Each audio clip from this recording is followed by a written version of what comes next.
All right, are we set? Well, good afternoon.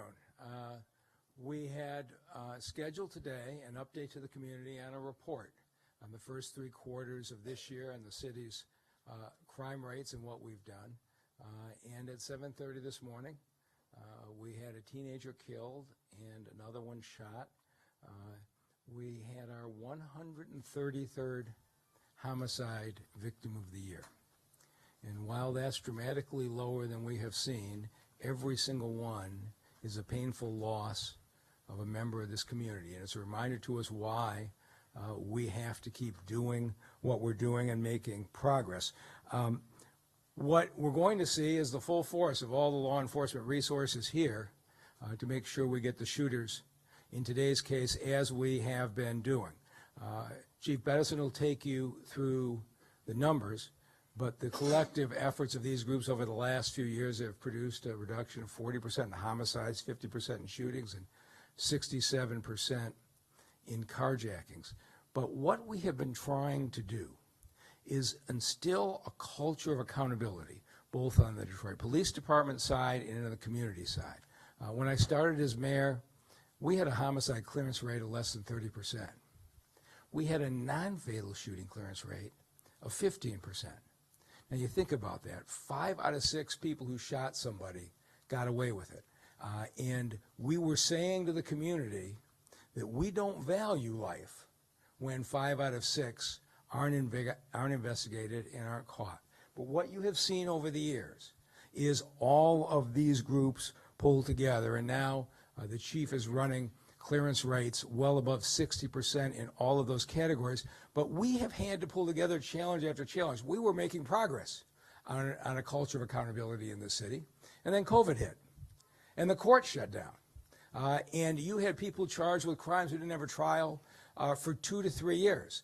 Sheriff Washington had to release dangerous people from the jail for lack of space. We completely lost the culture of accountability during COVID. But with the help of County Executive Evans, who pulled together Chief Frizard from the Circuit Court and my friend from the 36th District Court, Chief McConico, and the state, all of us came together and said, we're going to get this docket down. And prosecutors were these people, worked day and night. We got rid of the backlog of 3,000 people, and an amazing thing happened. Accountability came to the system, and the violence started to come down in a dramatic way. And I want to say to the Detroit Police Department, which has been terrific every step of the way, you saw in 2024, early in the summer, we had a spike of shootings at these illegal street parties that were going on till late in the evening. And it seemed like it was out of control. The Detroit Police Department set up the mobile field force and said, we're not going to tolerate it. And the last half of last summer, the violence went way down. Early on in this summer, we saw shootings among teenagers in a way we hadn't seen.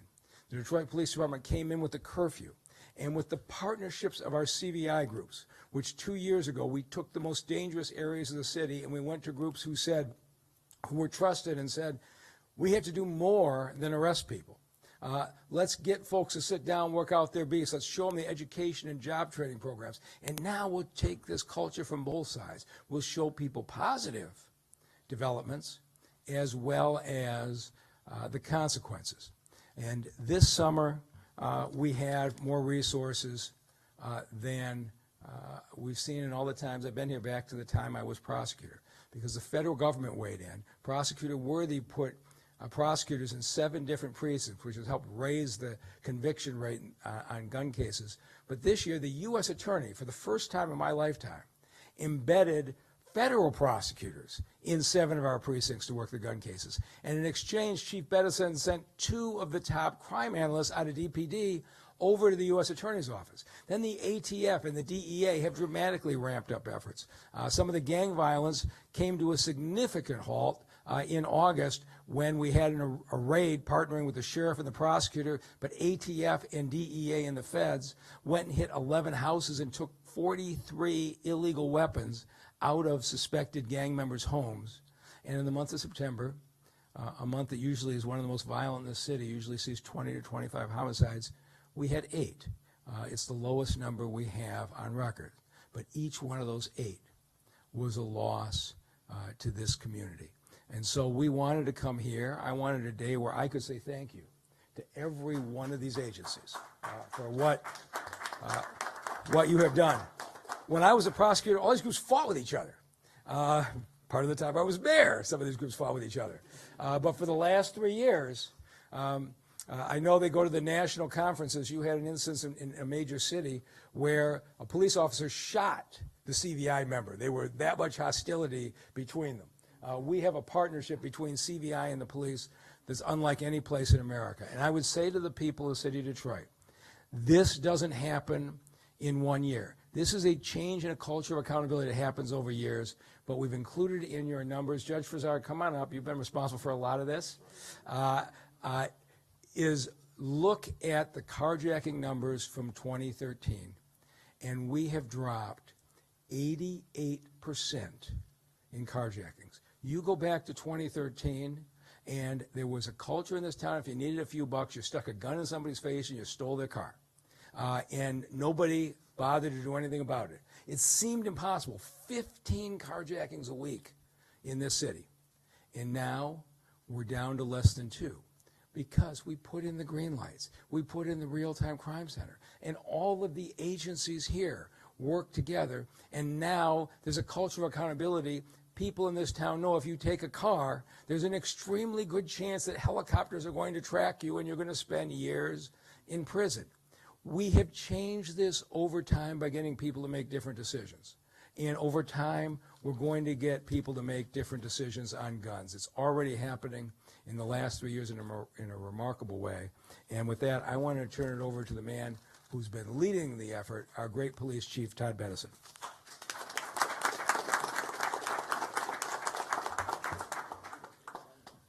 Good afternoon, and thank you, Mr. Mayor. And I just want to thank the folks who are standing with me. I got a lot of friends, and so that's what makes the difference in the city of Detroit. We all pull and lean on each other. And so I'm going to go through the slides.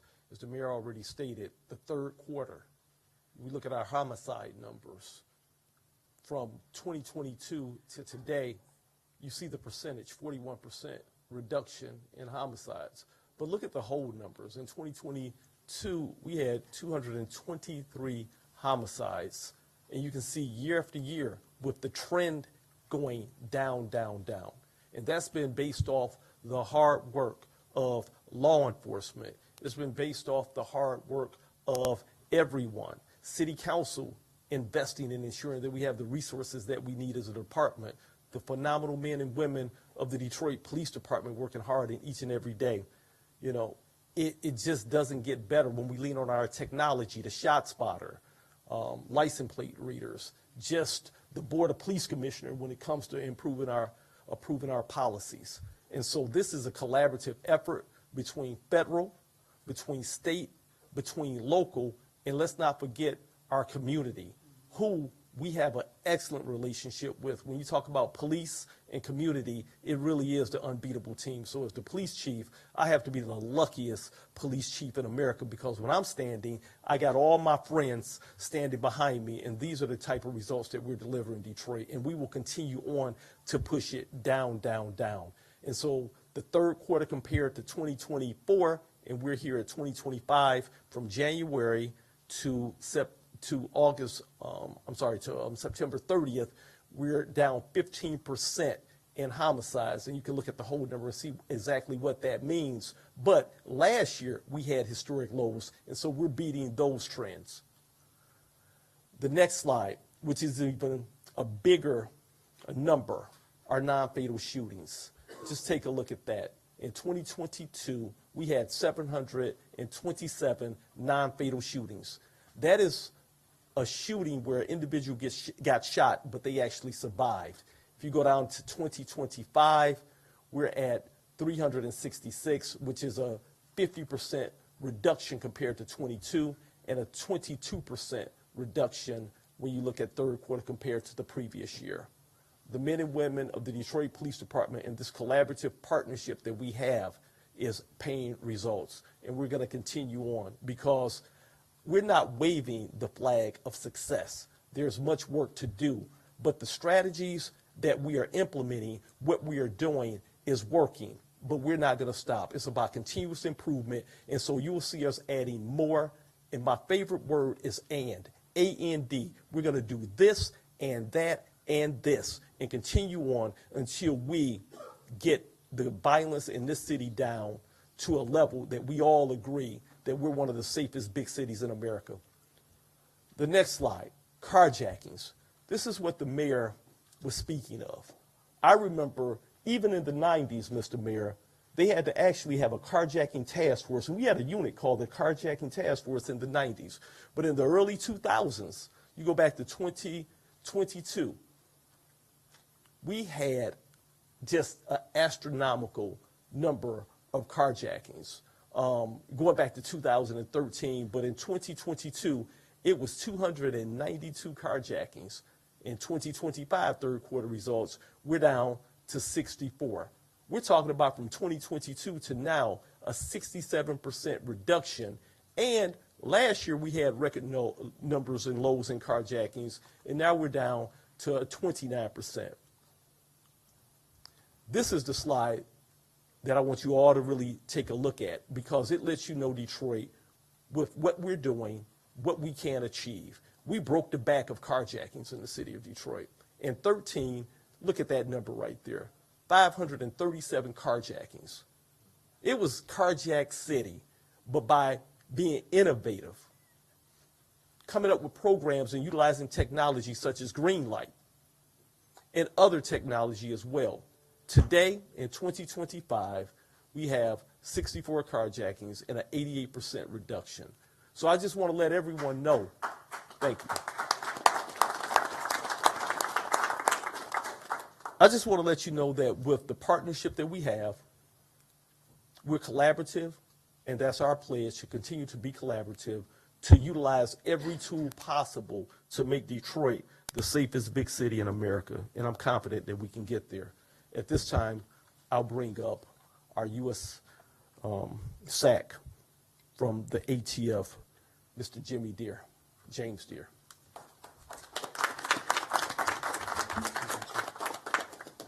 Good afternoon. My name is Jim Deere. I'm the special agent in charge for ATF Michigan. Normally I come to these and I give some heartfelt thoughts, but I don't have a lot of notes to talk about, but today I want to come prepared. So today is about partnerships, about collaboration, and about accountability. We are holding shooters accountable, firearms traffickers accountable. The partnership with DPD, the Michigan State Police, Michigan HIDA, the FBI, DEA, and HSI is imperative. This partnership is the backbone of this strategy. Now, I'll tell you, Chief Bettison likes to communicate with you all saying that he's got the full weight and faith of the alphabet police. We all know what that is. That's the ATF, the FBI, and the DEA. But I'll remind you that the alphabet begins with A. I'll remind you that any firearm strategy begins with the ATF. We're the only federal agency that has gun in its name. We are the gun police. Make no mistake about it. When it comes to crime in this city, at times it's unbearable. At times, when I first got here in 2018, it looked like an insurmountable task. 2019, we had Operation Legend, where federal resources were purged into this city. You look at where we are now as compared to Operation Legend, homicides are down 32%, non-fatal shootings down 36%. And we have leaders that want to compare Detroit, because of our demographics, our city, the makeup of our people, and our grit, to Boston. Boston didn't happen overnight. Their public safety successes did not happen overnight. That's 30 years in the making. Since 1996, they've been at it. We've been at it a short time here, and we're coming. And we're coming along well.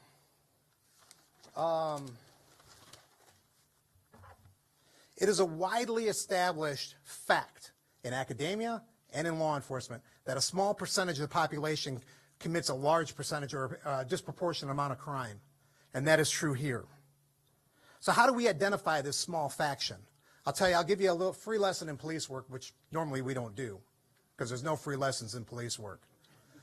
We used to take targets of opportunity operating in the community and go after them. These are low-lying fruit, people that really may or may not have an impact. But we were looking for outputs rather than outcomes. This team wants outcomes for the city of Detroit, because all Detroit lives matter. And when you look at this, how do we do it? How does ATF do it? ATF is one of the first federal agencies to be data-driven through crime gun intelligence. Most people look at that term and go, wow, what is that? NIBIN, the National Integrated Ballistic Information Network. That is our system to track prolific shooters in this city. That is our system to link guns to shooting events and to give investigators meaningful investigative leads. That is what we do. That is who we are. That is our DNA.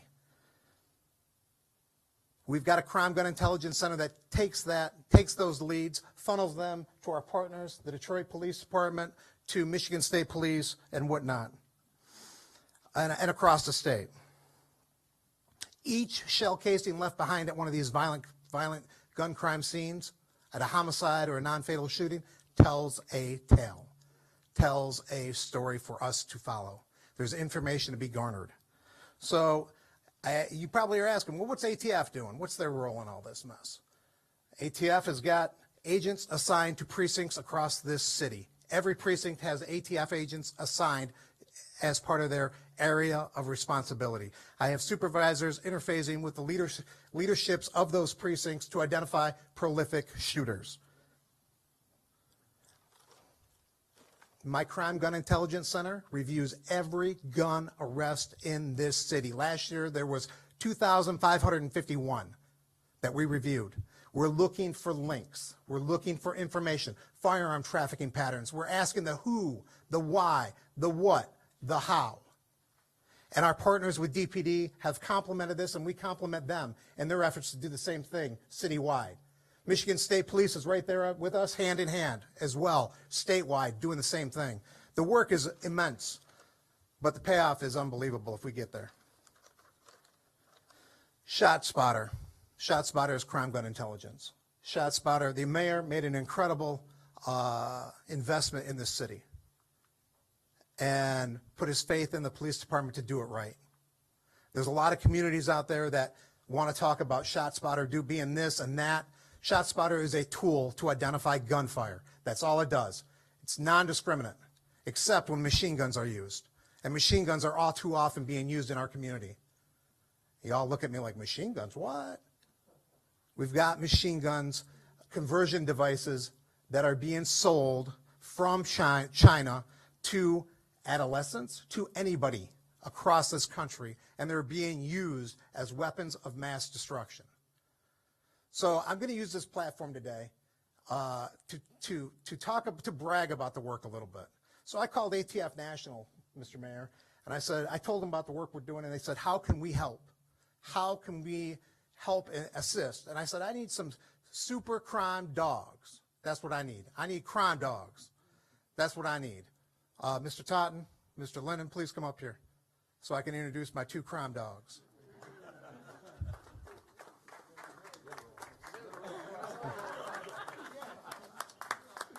I introduce you to Willow, and I introduce you to Kate. They call her Crazy Kate.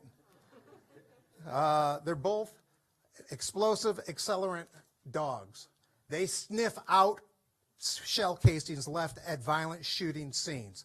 This is what they do. This is what we need here with ShotSpotter. Now, you say, well, how busy can they be? They average 80 shootings a month. We did 959 shootings last year. Non-fatal shootings where we got alerted. And that's the day after or the day of the event, they're responding looking for shell casings. That's all they do. That is their job. That is their mission. That is their focus. They'll pull the casings, enter them into NIBIN, and then those casings are going to tell us a tale. They're going to connect these events with other events and give investigators the information necessary to solve these crimes. Now you ask, why does this matter, right? I'll tell you why it matters. Because with data, I can tell you what we're hunting. I can tell you what we're going for. I can tell you what a shooter looks like here in Detroit. With data, I'm armed with information. The typical shooter in Detroit is 29 years old when we intersect with them. They have 2 prior felony convictions, and they have experimented with drug use, illegal drug use. Also, we have linked them to 10.43 shootings in this city and across the region. That's when we intersect. These are cases of consequence. This is what matters to what ATF does. This is our wheelhouse. Then we've got the U.S. Attorney, Jerome Gorgon. I don't know where you're at, sir, somewhere. The U.S. Attorney has been steadfast in his commitment in this program and giving us prioritized federal prosecution for anybody with a NIBA-linked gun. We are putting people in jail. So, Mr. Mayor, to your point, accountability matters, and it's coming. And as a fellow promise keeper, I like what you say on that. As a fellow promise keeper to all the shooters and all the firearms traffickers, you have been misinformed when you have been told repeatedly by the media that we are not going to prosecute our way out of this. We're coming for you.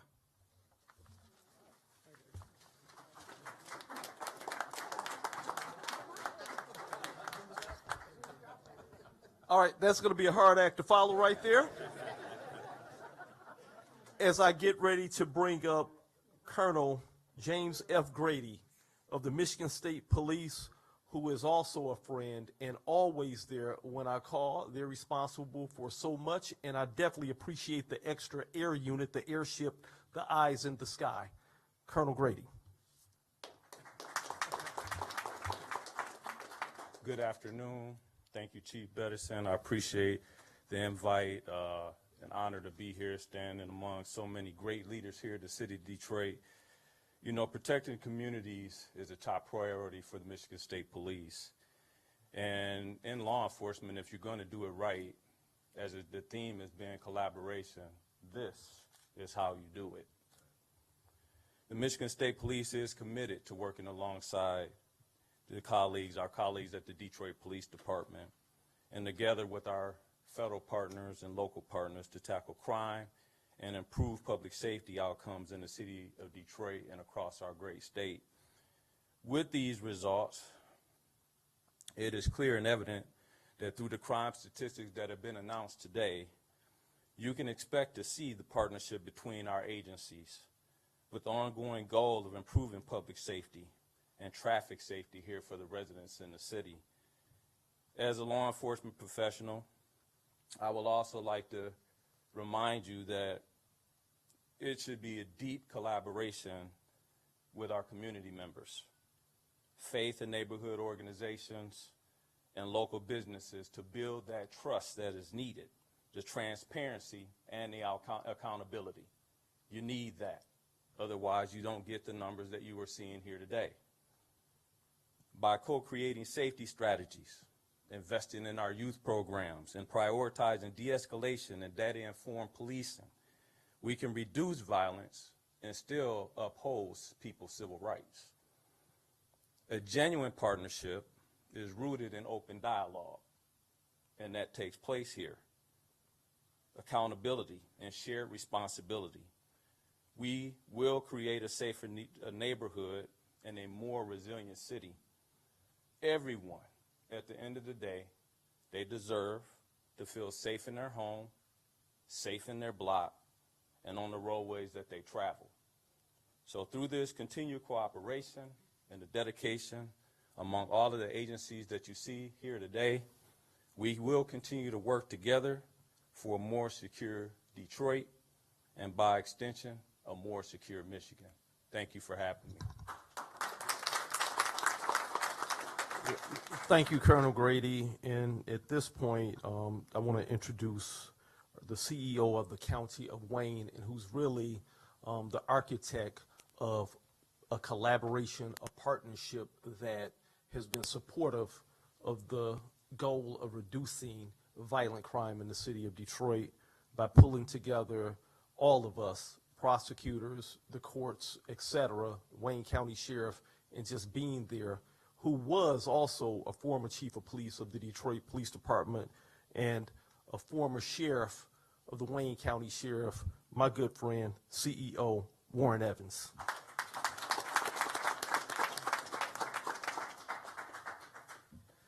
Thanks, Chief, and thank all of you.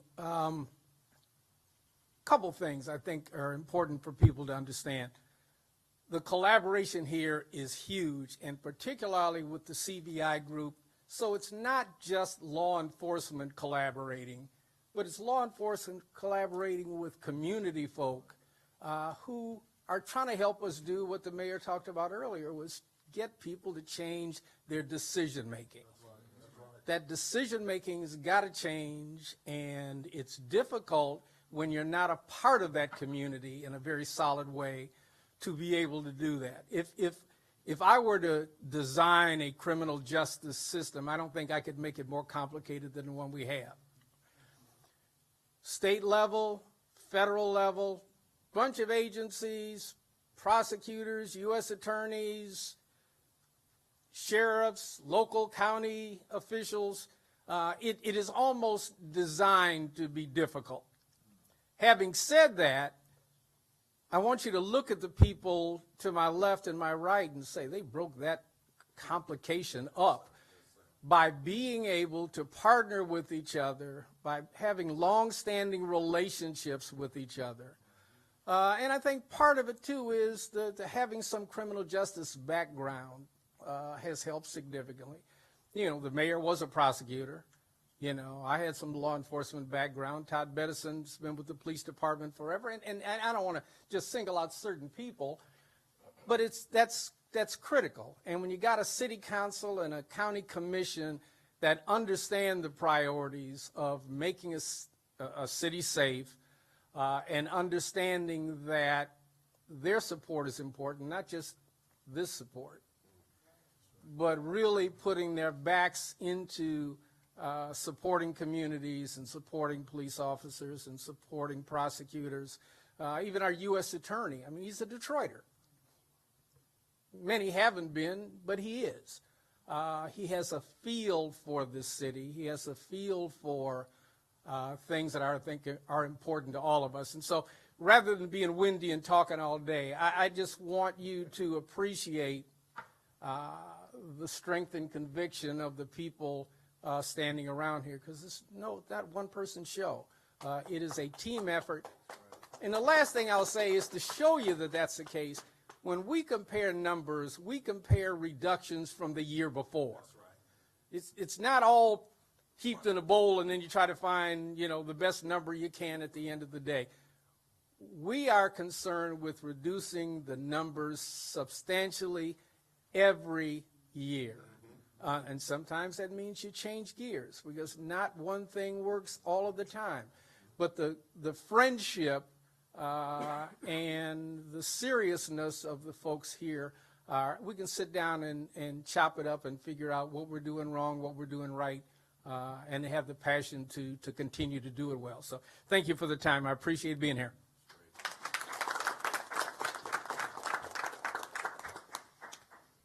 Oftentimes when folks think about crime and crime reduction, it's centered on police, and then sometimes they'll think about the Wayne County Prosecutor's Office, but oftentimes the courts are left out. But I just want to bring up Chief Judge of Third Circuit Court, Patricia Fassard, who's been instrumental in ensuring that justice is done in a speedy way by clearing up the backlog and just being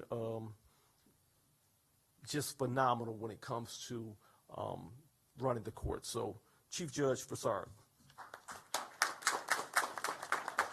First of all, I had no idea I was going to be called up, but if Chief Bettison has friends, we know why. He has been phenomenal, strong, and I am so very proud to be with all these men and women here today, because the collaboration, the cooperation, and the dedication have brought us to champion the issues that we all want, is for Detroit to be safer and Detroiters to be safer. Wayne County Circuit Court is the largest court in the state. All of the felonies in this city come to Wayne County Circuit Court, and as the representative of Wayne County Circuit Court, I can assure you that although we want to preserve people's rights, we also want to make Detroit safe for all of its citizens, and so we're so happy and proud to be here with these people. and I am very appreciative of them and respect all of them so much. Glad to be a part of the team.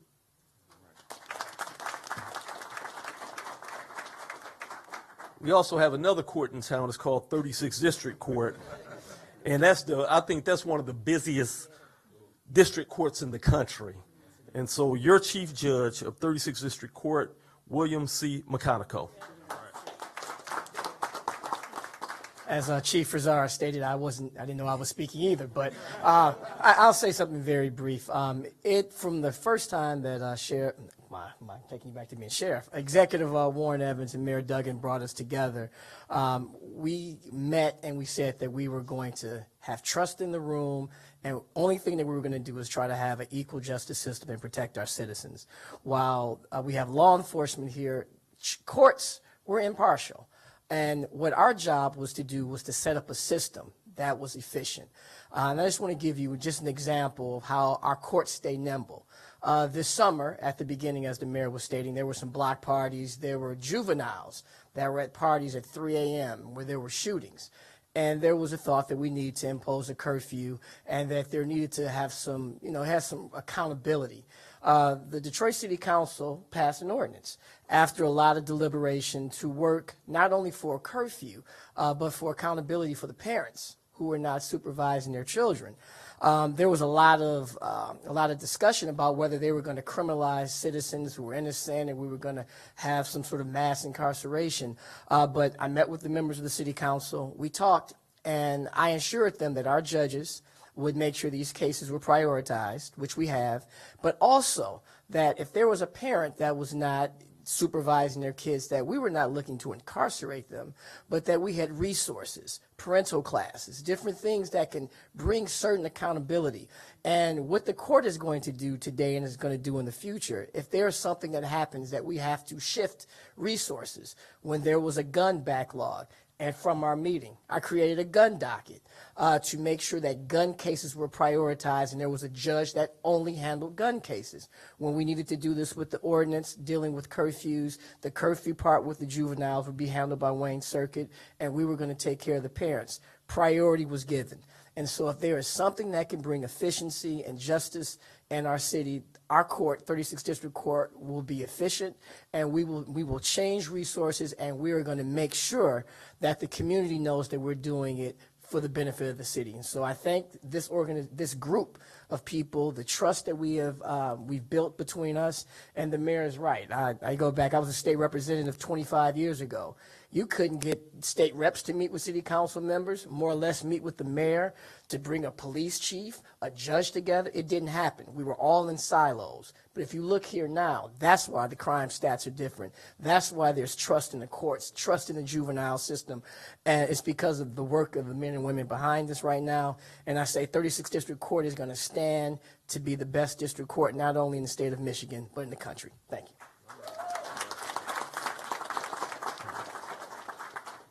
Thank you, Chief Judge. And consistent with the Wayne County theme, we have your Wayne County Sheriff, Raphael Washington, who not only runs one of the biggest jails, I think the biggest jail in the state, largest, and he also oftentimes reminds me that the city of Detroit sits within Wayne County. So he says that he's actually more important than I am. But my good friend, Raphael Washington. Thank you so much. Thank you so much, Chief. The Chief tells me that. I just have to remind him, that's all.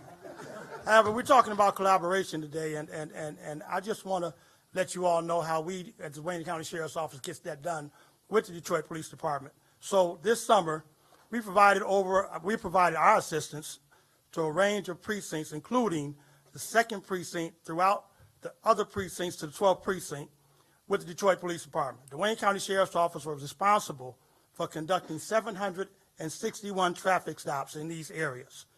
During this time, we made 129 arrests and provided additional resources, including our K-9 unit and our dozen or two other units that we have available to the chief. So we have a program called SCOUT.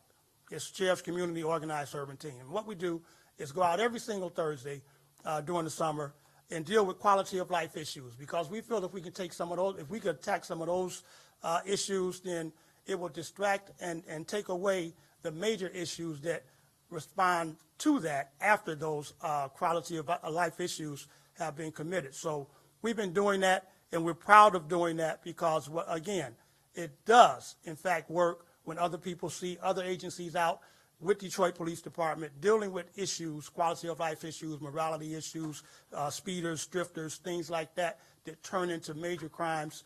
It works when the community see us out there and getting it done with them. So we maintain an excellent working relationship with our partners, Detroit Police Department, which is fostered by open communication from the top down. Chief Bettison and I always keep an open line of communication. So whatever the request is from the Wayne County Sheriff's Office, from Chief Bettison, we will always be there to assist you and to help you with whatever you need. You know, I answer the phone when you call, and I always will. Thank you so much. God bless you all.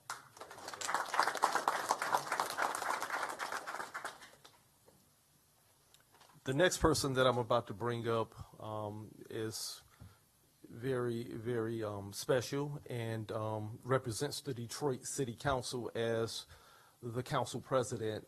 But at the end of the day, the police department's budget that gets approved and all of the ideas that we have and things that we have to implement, whether it comes to technology, officer raises, so thank you. I just want to publicly thank her because I got some hardworking men and women out there, and I got one of the best teams in the whole country. So at this point, I want to bring up your council president, Mary Sheffield. Thank you so much, Chief. You kind of stole my thunder a bit on what I was going to say, but in all honesty, it is a privilege to be here. I am extremely proud and grateful for the progress that we collectively have made here in the city of Detroit. There is no doubt that the last 12 years, this city has become more safe. And we know that one life lost is still far too many. But we can acknowledge the progress, the spirit of collaboration that we have fostered, the partnerships with community and law enforcement to celebrate that we are making this city more safe.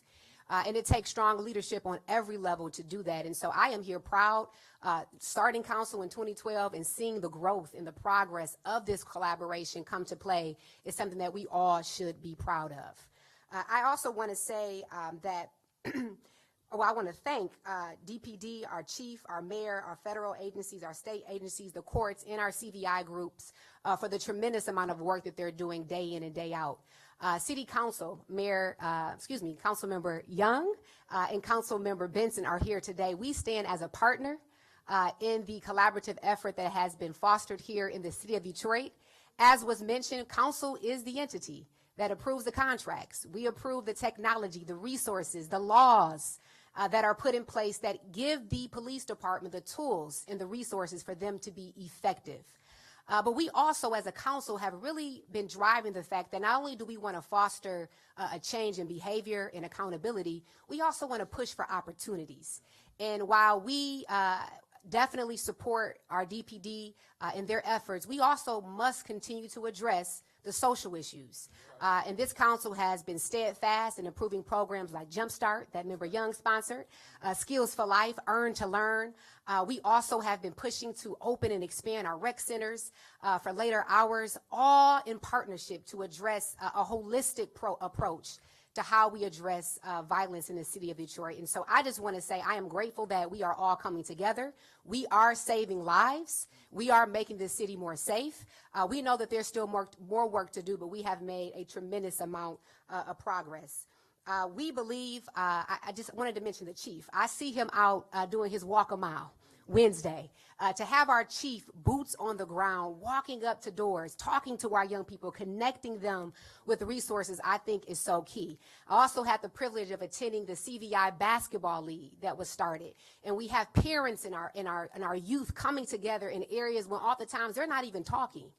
I just think it's so powerful. And for the last 12 years, I've occupied our corners in Detroit, connecting young people with resources and opportunity, promoting Project Clean Slate that is expunging the records of so many of our residents. We all have done so much, and nothing is more important than the other.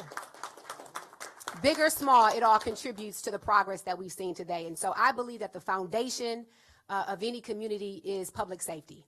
For our city to thrive, and we are doing the work needed. I am proud of the progress, and I'm looking forward to save more lives and ensure that this city is the safest city in this country. So thank you.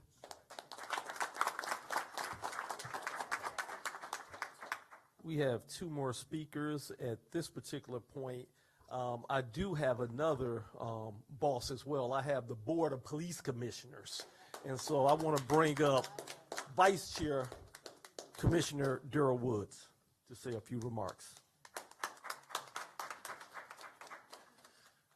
This is a beautiful day in the city of Detroit, where you have all of these wonderful leaders who have come together to bring healing and restoration in our city. This mayor has been a champion for peace in this city. This police chief is my friend and my brother and my comrade, and I have walked these streets with him. I have wrapped our arms around hurting people, and we have been able to deliver resources to the people who have been suffering. The county executive is just a premier leader. He is a powerful leader. He's a man's man, and he has done so many great things to be able to bring resources to this city. And so all of my CVI brothers and sisters, because it's not just brothers doing this, but sisters doing the work as well, they are out there wrapping their arms around those coming out of the juvenile justice system, making sure that they have homes to live in, make sure that they have transportation, making sure that they have jobs.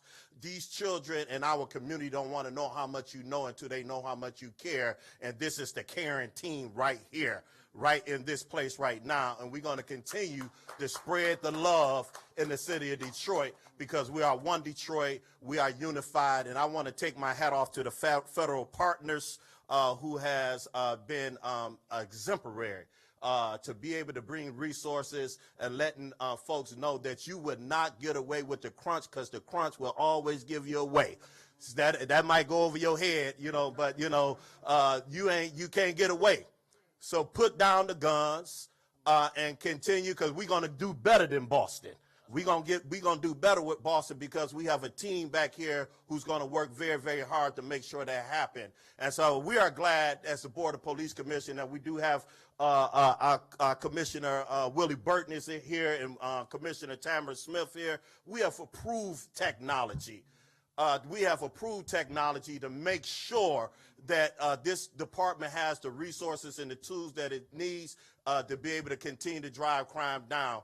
And so, again, thank you for your leadership, Council President. You're a sister of mine. Judge Fashad, that's my sister, and all other folks that's here, Kona Grady. I've worked with him to get Glock switches off the streets, with young people who have turned in Glock switches because of the resources from him and Warren Evans, to be able to bring them to the task force. We turned in guns, a bag full of guns to this department that children said that they want to change their lives. So let's keep on keeping on. Let's keep on rocking.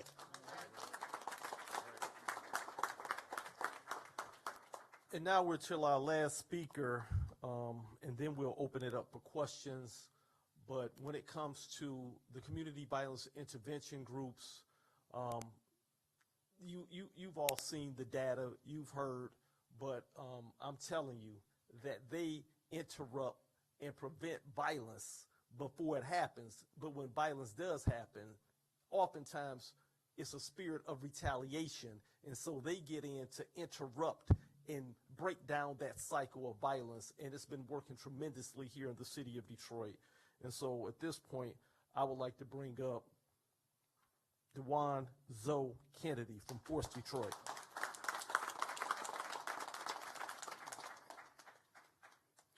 Thank you. I never could have imagined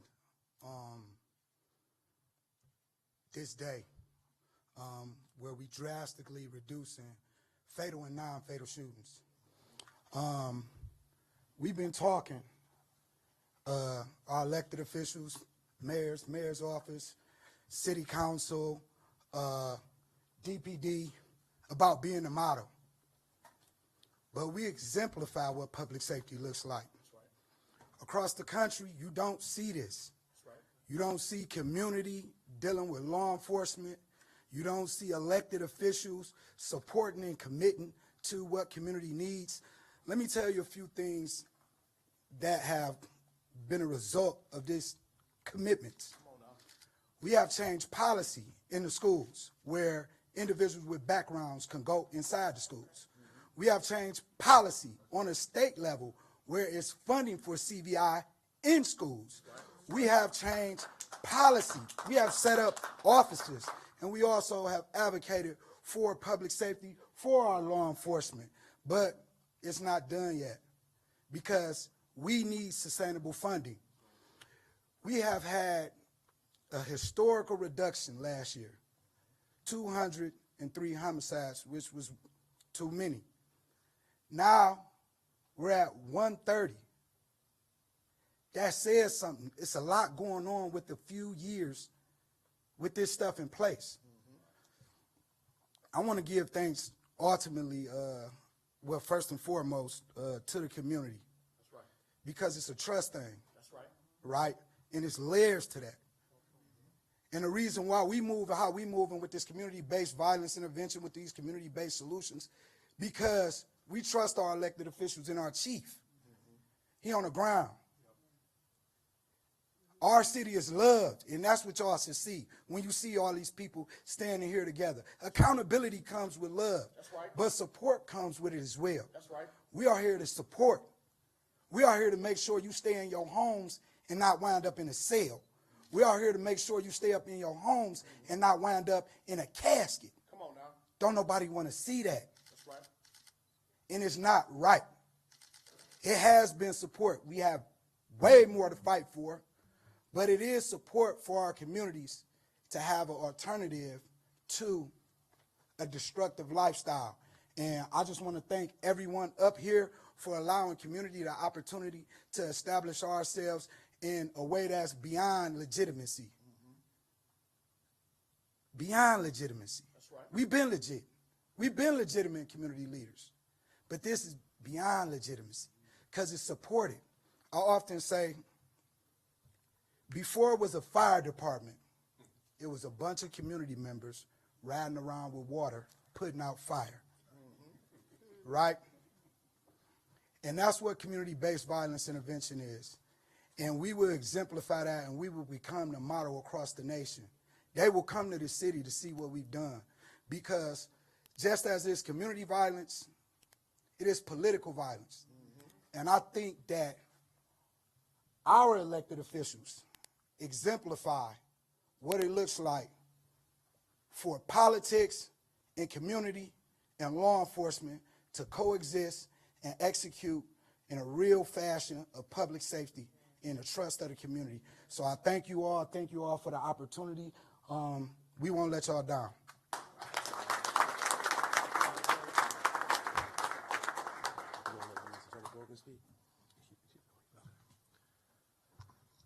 All right, so at this point, we'll open it up for questions.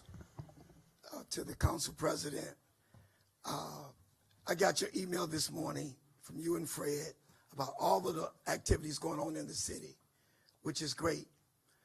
The mayor seemed to think I make it personal. There's 8 to 10 black newspapers in Detroit, and I see no ads about the activities. But we expect people to know where they are. Tomorrow there's a job fair. Wednesday there's something. I'll wait till the end of the month. I'll wait till the Halloween. It's not about personal. It wasn't personal when he gave $300,000 to his mistress. Don't make it personal when I need revenues for, let's just be, y'all can all day long. I need to know if the council would take it serious. Would you please be quiet? You ain't doing nothing but give out certificates. Gary, this is not the press conference. I just like to know how we're going to publicize the good things that's happening in the city of Detroit for people. Wait, hold on. Because most young people people don't pay attention to newspapers, they pay attention to social media. So she has a way of being able to get. There's two ways. There's more than one way to get to people. Yep. And if people are picking up the paper, I'm just asking, are we going to use all avenues to get to the people? Gary, that question is not, this press conference is not about that. So if it's about us keeping crime down, we got to give the alternative of where crime is down. And that is giving opportunities for people to know about opportunities in our community. That's another place, space, and time. Y'all wrong for that. It's not. Okay. Next person, next reporter. Wow. My name's Darylyn Horn. I work for WWJ. Obviously, these CVI groups are very effective, and we saw a press conference last week about funding being at risk. How is that going to be addressed? So I am pleased that at least the legislature put in some of the money on Public Safety Trust. It is going to allow us to continue for another year. And I understand Council President is preparing an ordinance to dedicate 50% of the new money to the CVI groups, and I'll let her speak to that. No, I mean, we were proud of the leadership in Lansing representing Detroit to bring that funding home to sustain the very important work that CVI is doing. As you all know, in the areas and zip codes that they're in, I think it's anywhere between a 30 to 50% reduction in crime. And so we're going to do whatever we can as a council. I think even in our last budget, we added additional fund to make sure that those programs sustain. And so we are all hands on deck to support CVI and to ensure that that program continues. So, earlier this year, we expanded from 22 to 30 square miles. We're going out for request for proposal right now for another 6 square miles because of the state funding, and I hope to get that awarded by the end of the year. But that's what we've done. We've taken the 30 square miles of the city that was most dangerous, and you just look at the before and after numbers, and it's been dramatic what they've accomplished. Okay. And then there was a shooting today. 2 kids shot. Someone at my station asked, were these 2 separate incidents, and also what is the status of everything? Yep, so it happened at approximately 7:48 this morning. Detroit police got a shot spotter alert where it was multiple rounds that had been fired. When officers got there, also a 911 call came in as well, but when officers got there, they saw 2 juveniles or teens that had suffered gunshot wounds. 14-year-old did not survive. The other individual was 17 years old, and he did survive. And so right now, it's an open investigation, but witnesses stated that a blue Lincoln truck, SUV type truck, that's where the shots came from. So the vehicle rolled down the street, opened fire on a group of young folks. And so we do have witnesses, we do have some video assets, and just like I promised before, with the technology and with the best detectives in the country, I'm very, very confident that we will have the persons responsible very, very shortly for that. All right, thank you. Next question. Hello, this one's to the ATF SAC. The 2 dogs, what would you call, they're not bomb sniffing dogs, but what would you call those? I'd call them dynamite. I mean, just they are explosive accelerant canines. And what do they do on these? They're sniffing for explosive accelerants. When a primer is ignited in a firearm and the shell casing's extracted from the gun and left behind at scene, those dogs can find it. They can tell you where. Okay, they find it in the shell. They deployed. To give you an example, they deployed up at Rochester Splash Park shooting. Okay. And they found shell casings in the shrubs, in the grass that even law enforcement couldn't find.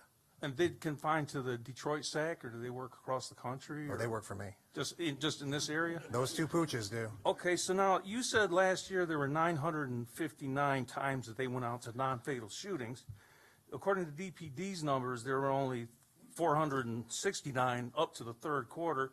That's a difference of 490. Statewide, there were 890 shootings in the state last year. So how could they have gone to 959 if there were only 890 in the whole state? Because they get deployed throughout. Whenever there's a gun, whenever somebody calls 911 and says there was a gunfire in this area, they triangulate the area, whether it's shot spotter initiated or not, and they go out there and sniff for the shell casings. Now, whether or not that's the right area, I can't tell you. But there were I didn't mean to interrupt you, but there were We did 959 959. reports of shootings that they went to. Shootings with shots fired. Gotcha. So you're saying that they responded to 900, I'm confused, just to the shot fired, I'm not the saying shooting. that our dogs responded to Okay. 959 calls for service Okay, as it that cleared it relates up. to shots fired. Thanks, that cleared up my question. Yes, sir. Thank you. Yep. And if I can, this is one of the great innovations. The police department pushed ShotSpotter, and there's been like national stories about whether you get there in time for an arrest. Every single time we get a ShotSpotter alert, we go to get the casings and put them in the NIBIN system. And so we are working hand in glove. And the number of cases that we have made, somebody thought they were just shooting off a gun with nobody around, and we went out and got casings. But that's the level of thoroughness here. Every time shots are fired, we are responding even if there are no victims. To your point, Mr. Mayor, anytime there's a shots fired, like somebody goes out in their backyard, or New Year's Eve you have shots fired, we are responding and we're looking for shell casings. Those shell casings, that's a free shot at us for intelligence. Those shell casings may tell a story of that gun being involved in another crime. And that's why we do it. That's why we're invested so heavily in this. Anything else? Go ahead. Hi, my name is Cameron. I'm from the Christian Science Monitor. My question is for the mayor. So President Donald Trump has been sending National Guardsmen to cities that he perceives as unsafe, with the most recent example being Portland. My question is, if that were to happen to Detroit, would you accept it? Yeah, so I am a great believer that the way that you reduce crime in the long term is you change to a culture of accountability. You change individuals' decision makings so that they don't pack the gun in the first place, that they don't go out to retaliate, that they don't use guns in connection with their activities. That has, I think every law enforcement person here would agree with me. And so from day one, what we have done is try and change decision making. It is working. Had you deployed the National Guard again in this city, you're talking about 144 square miles. I doubt anybody would have had the National Guard at 7:30 on a Monday morning at Littlefield in West Chicago.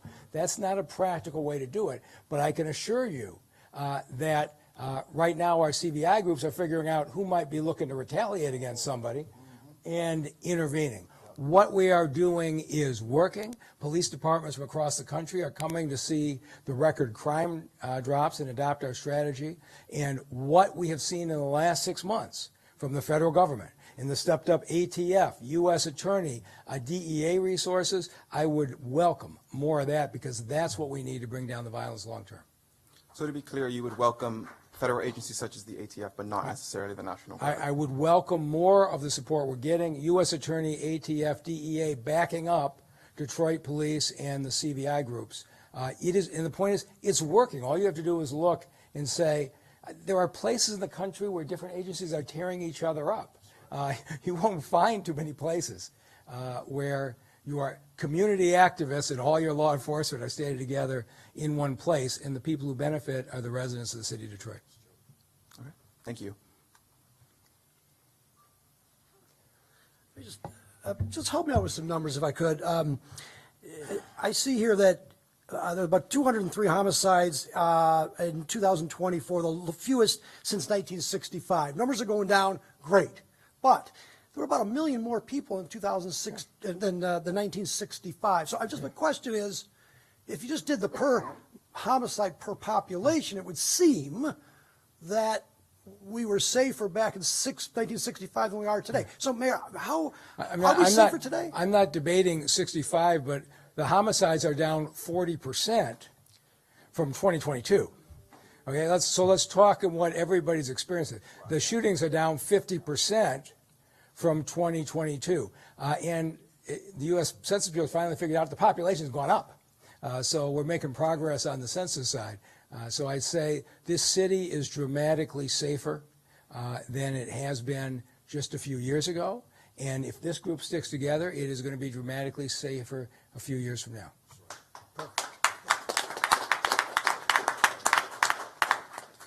Good afternoon, Ebony J.J. Curry, senior reporter for Michigan Chronicle. This is really pointing more towards the community side of things, so Zoe or any CVI leader. Crime is going down, but there are still perceptions from our residents and even non-residents that crime rates are high or even getting worse. How do you combat that narrative, speaking directly to the community?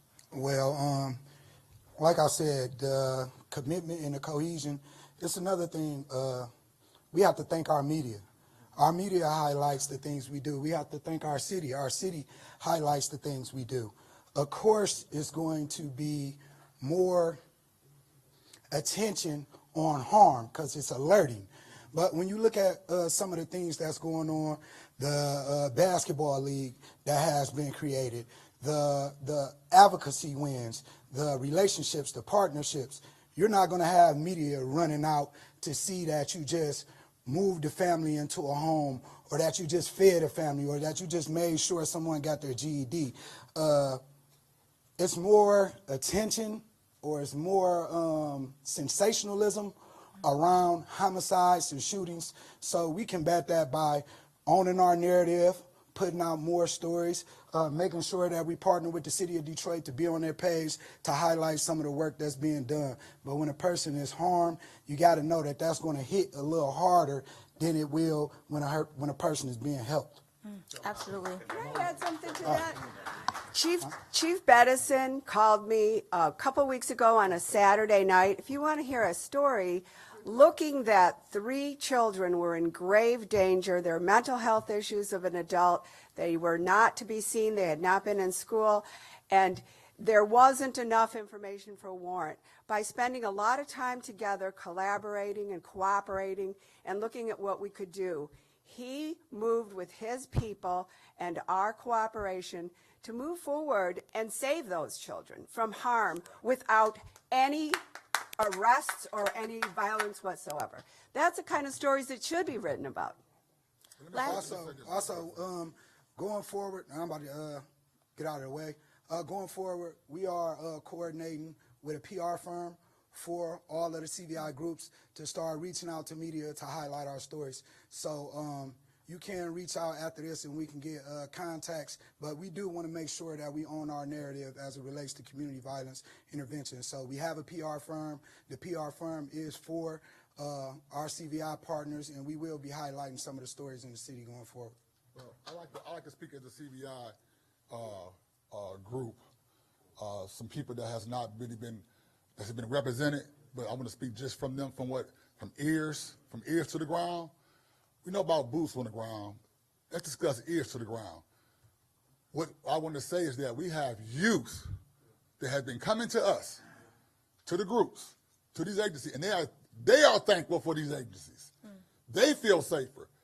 They are happy that the proper moves are being made so that they don't have to carry guns to protect themselves going to school. When they hear what happened this morning, it puts them at great risk and great danger. And when they see us move like this, it makes them feel safer. So groups have been coming to me, personally, young people, wanting to be involved with chiefs and the mayors and this agency's plan. They are getting involved. They are fighting back. The youth are saying, we want a safer Detroit. And that speaks volume. Yeah. My name is Pastor Mo of the Living Peace Movement. Thank you. Last but not least, as you know, today the state has had a historic funding for CVI groups. With the state now allocating funding to CVI, how would that impact the relationship between the city and the groups doing the CVI work? So it doesn't impact it at all. As the CVI groups well know, we funded this with American Rescue Plan money that was going to expire next year. And all of us went up to Lansing. How many of you were part of the Lansing lobbying? Okay? So all of us went up to Lansing together to get that funding. And Council President Sheffield intends to introduce an ordinance that half of all the new law enforcement money coming from Lansing is dedicated, so we have a permanent source.